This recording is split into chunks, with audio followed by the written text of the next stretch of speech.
दोस्तों लगभग 2 महीने रह गए हैं आपके पास बोर्ड एग्जाम के लिए। अभी भी मौका है कुछ कर दिखाने का। आज से पहले जितना मस्ती करना था कर लिया। अब बारी है पढ़ाई करने की। अब बारी है कुछ बड़ा करने की। अब बारी है अपने क्षेत्र में टॉपर बनने की। अब बारी है अपने माँ बाप और अपने स्कूल का नाम रोशन करने की। अगर आपने अभी तक कुछ पढ़ाई नहीं की है तो कोई बात नहीं। आज के इस वीडियो में ऐसे 6 गजब के तरीके बताऊंगा जिसे फॉलो करने के बाद दिसंबर में ही पढ़ाई करके आप 95% मार्क्स ला सकते हैं। और इन तरीकों को जानने के बावजूद भी आप इन 6 तरीकों को फॉलो नहीं करते हैं तो इसमें आपकी गलती है, क्योंकि यह वीडियो आपको फ्री में देखने को मिल रही है। और अगर आप इन 6 तरीकों को फॉलो नहीं करते हैं तो आप खुद के पैरों पर कुल्हाड़ी मार रहे हैं, क्योंकि इस तरह की वीडियो YouTube पर बहुत कम देखने को मिलता है।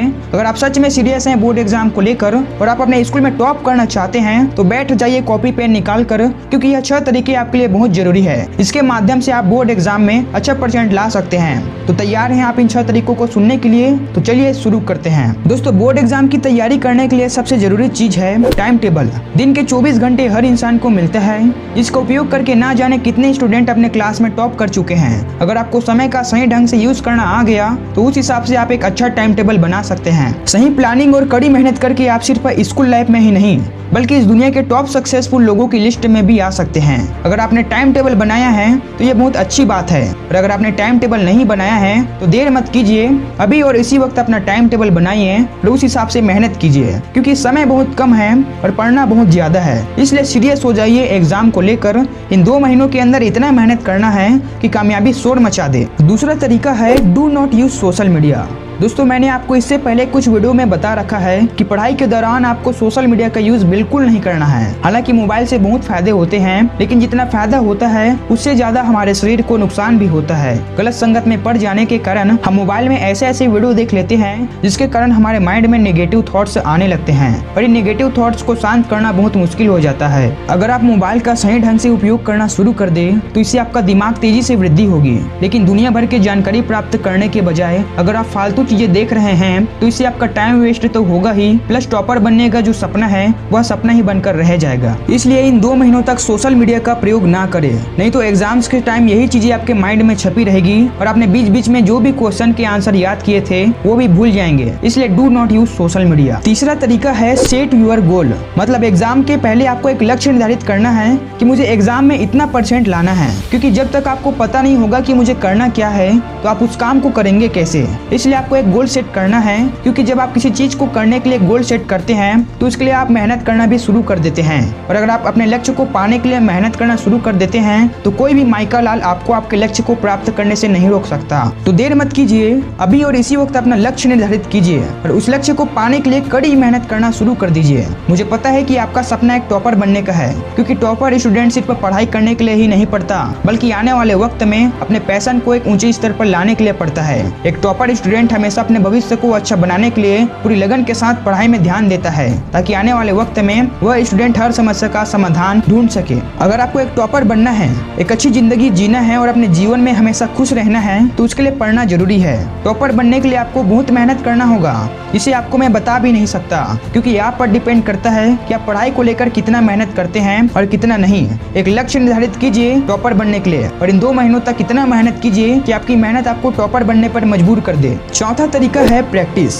किसी भी फील्ड में महारत हासिल करने के लिए इंसान को एक चीज जरूर करनी चाहिए और वो है अभ्यास। आपने एक चीज तो जरूर देखी होगी कि अपने अपने क्षेत्र में जो भी व्यक्ति सफल हुए हैं उनकी सफलता में अभ्यास की अहम भूमिका रही है। अभ्यास के द्वारा मूर्ख से मूर्ख व्यक्ति भी विद्वान बन सकता है। निसंदेह किसी भी लक्ष्य को प्राप्त करने में अभ्यास का महत्वपूर्ण योगदान होता है। प्रैक्टिस से आप किसी भी चीज में महारत हासिल कर सकते हैं। जैसे प्रैक्टिस के द्वारा ही आप इंग्लिश सीख सकते हैं, प्रैक्टिस के द्वारा ही आप बाइक चलाना सीख सकते हैं, प्रैक्टिस के द्वारा ही आप कंप्यूटर चलाना भी सीख सकते हैं। और अगर आप एक स्टूडेंट हैं तो यह आपके लिए बहुत ही इंपॉर्टेंट है। 2 महीने बचे हैं बोर्ड एग्जाम के लिए। आपको सिर्फ एक चीज में पूरी जान डाल देना है और वो है अभ्यास। किसी क्वेश्चन को याद करना है तो प्रैक्टिस कीजिए। अपने कॉपी में उस क्वेश्चन के आंसर को लिख लिख कर देखिए। 2 से 3 बार प्रैक्टिस करने के बाद वह आंसर आपके दिमाग में छप जाएगी। इसी तरह प्रैक्टिस करके आप सिर्फ पढ़ाई में ही नहीं बल्कि बहुत सी चीजों में आप महारत हासिल कर सकते हैं। चाणक्य ने भी कहा है कि निरंतर अभ्यास करना बहुत जरूरी है, क्योंकि यह व्यक्ति के विकास और सफलता में मदद करता है। चाणक्य ने अपनी नीति में कहा है कि निरंतर अभ्यास से ही व्यक्ति अपने लक्ष्यों को हासिल कर सकता है। उन्होंने कहा है कि अभ्यास एक ऐसी विधि है जिससे हम अपने कौशल को सुधार सकते हैं और अधिक उन्नत बन सकते हैं। पांचवा तरीका है रिवीजन ऑफ इम्पोर्टेंट क्वेश्चन।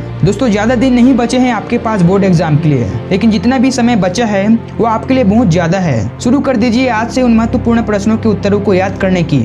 आपको किसी भी सब्जेक्ट में लगता है कि यह एक इम्पोर्टेंट क्वेश्चन है तो तुरंत याद करने का प्रयास कीजिए। मैंने आपको इससे पहले याद करने का तरीका भी बताया है कि किस तरह से आप प्रैक्टिस करके इन आंसर्स को अपने माइंड में बैठा सकते हैं। जो भी क्वेश्चन आपको इम्पोर्टेंट लगता है उसका आंसर आप याद करने का प्रयास कीजिए, और जैसे ही आपको हल्का फुल्का याद होने लगे तो उसे अपने कॉपी में लिख कर देखिए। जब तक याद ना हो तब तक लिख कर देखिए। 3 से 4 बार प्रैक्टिस करने के बाद आपको आंसर याद हो जाएगी, जिसे आप कभी नहीं भूलेंगे। दोस्तों दिन के 24 घंटे हर इंसान को मिलता है।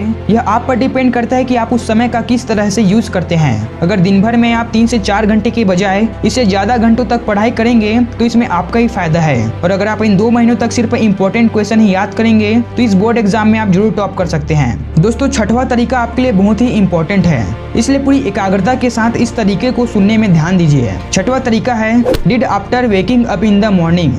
जी हाँ, सुबह उठकर पढ़ो। पढ़ाई करने का सही समय सुबह का समय ही होता है। अक्सर आपने टॉपर्स के मुंह से सुना होगा कि पढ़ाई करने का सही समय सुबह का समय ही होता है। सुबह का समय वह समय होता है जिसे ब्रह्म मुहूर्त का समय कहा जाता है। पहले के ऋषि मुनि और इस दुनिया में जितने भी सफल लोग हैं वो 4 बजे उठ जाते थे। महात्मा गांधी सुबह 4 बजे उठ जाते थे। विवेकानंद सुबह 4 बजे उठ जाते थे। एपीजे अब्दुल कलाम सुबह 4 बजे उठ जाते थे। क्योंकि जब आप सुबह 4 बजे उठते हैं तो आपका शरीर एक नई ऊर्जा के साथ कार्य करता है। उस वक्त आप कोई भी काम करते हैं वह पूरी एकाग्रता और परिपूर्णता के साथ होती है। विद्यार्थियों से मेरा यही कहना है कि आप सुबह जल्दी उठकर पढ़ाई करना शुरू कर दीजिए, क्योंकि समय बहुत कम है और पढ़ना बहुत ज्यादा है। सुबह उठकर पढ़ाई करने के लिए मैं इसलिए कह रहा हूँ क्योंकि सुबह का समय ही वह समय होता है जिसमें आपका दिमाग पूरी तरह से नई ऊर्जा के साथ कार्य करता है। उस समय आप जो भी याद करने का प्रयास करते हैं वो आपको जल्दी याद हो जाता है। इस तरह से आप कम समय में अधिक पढ़ाई करके स्कूल में टॉप कर सकते हैं और आपका जो सपना है टॉपर बनने का वो शायद सच भी हो सकता है। इसलिए सुबह जल्दी उठने का प्रयास कीजिए और पूरी लगन के साथ पढ़ाई में ताबड़तोड़ ध्यान दीजिए। और मेरी तरफ से बोर्ड वालों को ऑल द बेस्ट। अच्छा पढ़िए, अच्छा लिखिए और अच्छे अंकों के साथ पास होइए। दोस्तों यह वीडियो सिर्फ लाइक और सब्सक्राइब पाने के लिए नहीं बनाई है, बल्कि यह वीडियो मैंने आपके फायदे के लिए बनाई है, आपके भविष्य को अच्छा बनाने के लिए बनाई है। इसलिए इस वीडियो को अपने तमाम दोस्तों के साथ, रिश्तेदारों के साथ और अपने भाई बहनों के साथ शेयर कीजिए, ताकि वो भी इस वीडियो के माध्यम से बोर्ड एग्जाम की तैयारी अच्छे से कर सके। वीडियो अच्छा लगा होगा तो वीडियो को लाइक कीजिए और चैनल को सब्सक्राइब कर बेल आइकन पर प्रेस जरूर कीजिएगा। फिर मिलेंगे एक नई वीडियो के साथ, तब तक के लिए आप अपना ख्याल रखिएगा। जय हिंद, जय भारत।